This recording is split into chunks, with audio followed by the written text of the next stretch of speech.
இந்த திரைவிமர்சன நிகழ்ச்சியில் நாங்கள் பார்க்க போகிற படம் என்னென்னு பார்த்தீங்கன்னா நுகேகொடையில் சுட்ட பருப்பு வடை. மிக பிரம்மாண்ட செலவில் இந்த படம் எடுக்கப்பட்டிருந்தாலும் அந்தளவுக்கு வசூலை குவிக்கவில்லை என்று தான் சொல்ல வேண்டும். இவர்கள் யாருக்கு எதிராக இந்த படம் எடுத்தார்களோ அவர்கள் போட்ட படத்தின் அளவுக்கு இந்த படம் இருக்கும் என்று எதிர்பார்க்கப்பட்டது. ஆனால் படம் போடுவதில் நாங்கள் தான் வல்லவர்கள், எங்களை அடிக்க ஆட்கள் இல்லை என்பதை முன்னர் படம் போட்டவர்கள் நிரூபித்திருக்கின்றார்கள்.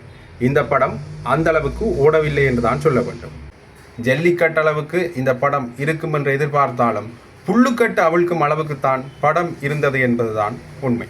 குடித்துவிட்டு கும்மாளம் போடும் காட்சிகள் முகம் சுளிக்க வைத்தது என்றாலும் கூட அவ்வப்போது நகைச்சுவைக்கு பஞ்சமில்லாமல் படம் ஓடுவதற்கு அந்த காட்சிகள் கை கொடுத்தது என்றுதான் சொல்ல வேண்டும். இவர் நடிப்பார் அவர் நடிப்பார் என்று சில கதாபாத்திரங்கள் நடிக்கும் என்று எதிர்பார்க்கப்பட்டிருந்தாலும் கூட அந்த கதாபாத்திரங்கள் திரையில் வராதது ஏமாற்றத்தையே தந்தது. வெளிநாட்டிலிருந்து சில கதாபாத்திரங்களை இறக்குவதற்கு முயற்சி செய்திருந்தாலும் கூட நாட்காலியின் நட்டு கலந்து கீழே விழுந்ததால் இவர்களுடைய நட்டு கலந்த காரணத்தினால் அவர்களை இங்கே இறக்கும் சூழ்நிலை காணப்படவில்லை என்றுதான் சொல்ல வேண்டும்.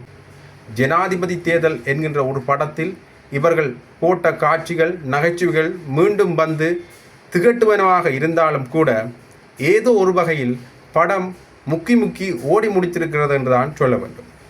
மொத்தத்தில் நுகேகொடையில் சுட்ட பருப்பு வடை சொந்த காசில் சூனியம்.